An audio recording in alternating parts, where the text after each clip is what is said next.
Je tiens d'abord à remercier les organisateurs de l'ULB et de l'INSAT de m'avoir accueilli, et aussi Marina Fernandez-Cano qui m'a recommandé de présenter l'herboristerie. En fait, t'as oublié de dire que j'avais chanté et dansé. Et donc à un moment, j'ai pensé à faire la conférence en chantant parce que je suis plus à l'aise quand je chante que... Donc merci pour votre indulgence. J'aimerais d'abord commencer par vous poser quelques petites questions. Enfin, vous devez juste lever la main. Donc, qui a un jardin? Super. Qui en a marre d'enlever les mauvaises herbes dans son jardin? Eh bien, j'ai une super bonne nouvelle pour vous. C'est qu'il n'y a pas de mauvaises herbes. C'est essentiellement des plantes médicinales. Donc voilà, si vous les arrachez, vous pourrez les utiliser pour votre santé. Et je fais juste une référence au docteur Cazin. C'est un médecin du 18e, 19e siècle. Donc c'est un médecin militaire à la base de Calais. Et il a été s'est retiré dans la campagne. Et en fait, il allait avec ses patients dans leur jardin. Et il sélectionnait les remèdes avec eux. Et c'est comme ça qu'il les soignait. Donc c'est vraiment l'idée que les plantes qui sont bonnes pour nous poussent dans notre environnement.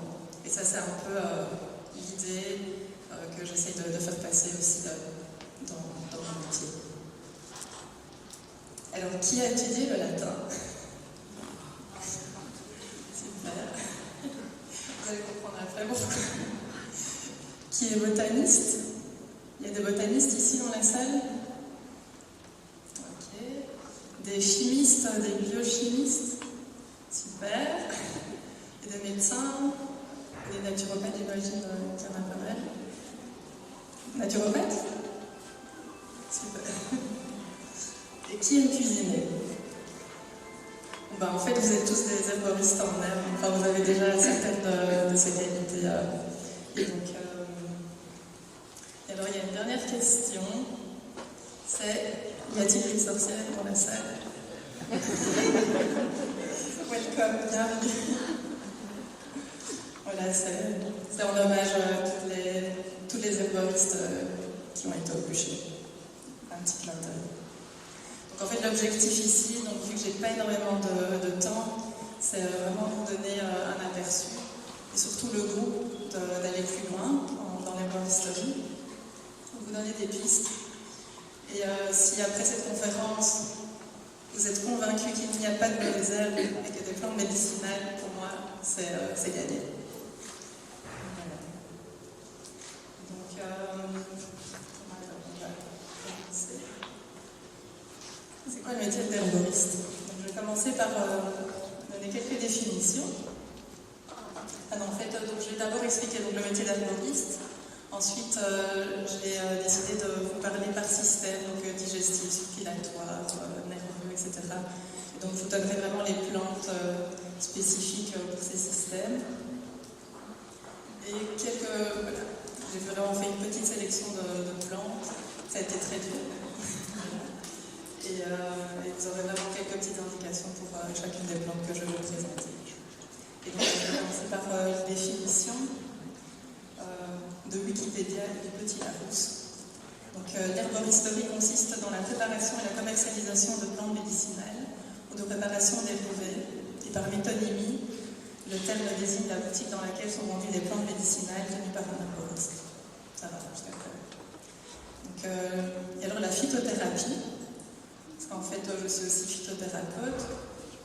Donc, d'après la définition du Petit Larousse, c'est le traitement des maladies et des plantes. Et la biochimie, c'est la chimie du vivant. Et donc, quand on fait de l'herboristerie, il y a de la chimie. Voilà. C'est quoi le métier d'herboriste? Alors, suivant Patrice Bonneval, qui est le fondateur de l'école lyonnaise de plantes médicinales, donc, le métier d'herboriste contient 5 piliers. Donc, le premier pilier, c'est la reconnaissance des plantes. Et ça, c'est vraiment primordial. Donc,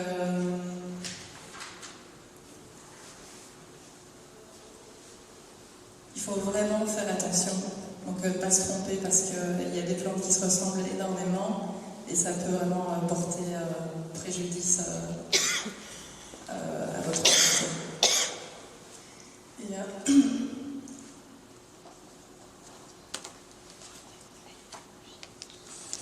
Donc, le deuxième pilier, c'est l'agriculture, donc la culture et la cueillette des plantes.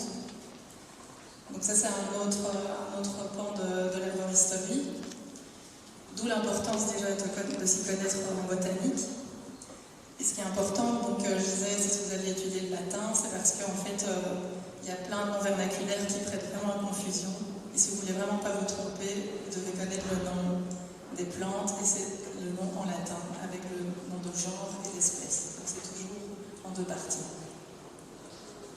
Et donc, voilà, donc dans la culture, donc on utilise différentes parties de plantes en fonction de la plante. Donc ça peut être la racine, la partie aérienne, les fleurs, les feuilles, les bourgeons. Et donc, en fonction de la partie qu'on va récolter, on va le faire à des moments très précis dans l'année, dans la saison. Donc les racines, par exemple, ce sera plutôt maintenant, novembre, décembre, parce que toute l'énergie de la plante est descendue. Les fleurs, ce sera plutôt autour du solstice d'été, du 21 juin par exemple. Et les parties aériennes, c'est une fois que la fleur est vraiment voilà, à sa maturité et là on prend toute la plante. Alors il y a aussi la question du séchage qui est très important. Donc on ne sèche pas les plantes n'importe comment. Et en fait, vous pouvez voir la qualité d'une plante à sa couleur. Donc c'est une couleur de blé, qui est brunâtre, etc. La plante a été mal séchée, ou bien elle peut avoir 4 ou 5 ans, donc elle sera plus active.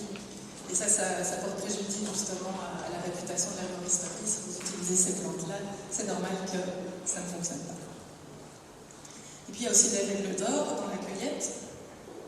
Donc ce qui est important, c'est de prélever des plantes dans des lieux préservés, non pollués. Demander l'autorisation du propriétaire si vous êtes dans des stations qui ne vous appartiennent pas. Et alors on dit décimer, donc les stations, c'est-à-dire ne prélever qu'un dixième de la plante. Et alors aussi faire attention, il y a des plantes qui sont protégées, des espèces qui sont protégées, et donc c'est important de respecter aussi l'écologie. Et le temps idéal en général c'est à midi, en temps ensoleillé et quand il fait sec, pour vraiment avoir une bonne qualité de séchage. Et en général, donc, on utilise des clés. Elles ont besoin de ventilation, de chaleur. Environ, c'est plus ou moins 40 degrés. Ça, c'est vraiment la température idéale de séchage. Et surtout à l'ombre. Après, voilà, il y a moyen de faire sécher quelques plantes comme ça, en bouquet. Mais la plupart des plantes, surtout les fleurs, elles sont très fragiles et donc c'est absolument indispensable de les faire sécher dans l'ombre. Alors le troisième pilier, c'est la transformation des plantes. On appelle des formes galéniques. Donc la plus simple, c'est quand on prend la plante séchée, on fait des infusions ou des décoctions. Décoctions, c'est souvent pour les racines, les parties ligneuses ou les écorces, etc. Mais il y a des exceptions. Donc, il faut vraiment s'y connaître un peu. Donc, il y a dans les formes galéniques, il y a les teintures mères, il y a la gémothérapie, il y a les onguents, il y a plein de préparations avec les huiles essentielles aussi. Donc, tout ça, ça fait partie des formes galéniques. Donc, les transformations à partir des plantes séchées ou fraîches. Le quatrième pilier, c'est la vente, et le cinquième, le conseil. Et puis moi, j'en ai rajouté d'autres. Pour moi, le plus important, c'est vraiment d'aimer l'être humain et les plantes et la nature. Et puis, on a aussi une vision holistique, comme les naturopathes, donc on utilise aussi le triangle naturopathique, donc qui est l'alimentation équilibrée, l'hygiène de vie, et surtout, comme disait monsieur, c'est un mode de pensée positif. Donc le latin, je vous en ai parlé. La biochimie, parce qu'en fait, toutes les plantes, elles soignent. Pourquoi? Parce qu'elles ont des principes actifs. Et les principes actifs, c'est quoi? C'est de la biochimie. Et oui, je voulais rajouter aussi pour la biochimie. Donc en phytothérapie, on utilise le totem de la plante. Et en fait, ça ne veut pas dire toute la plante, parce qu'il y a des personnes qui confondent. C'est la totalité des principes actifs d'une plante. Donc ça, c'est très important à tenir en compte. Donc on fait de l'anatomie, physiologie, on fait de la diététique, de la nutrition. Vous voyez, c'est un métier complet. Hein. Et alors, en tout cas, moi, dans ma démarche, tout le monde ne le fait pas, mais je mets aussi une dimension énergétique. Donc la nature énergétique, non seulement des plantes, mais aussi des personnes. Monsieur parlait aussi des tempéraments, donc des humeurs hippocratiques. La médecine traditionnelle chinoise et l'Ayurveda, donc qui sont vraiment nos ancêtres de la médecine traditionnelle.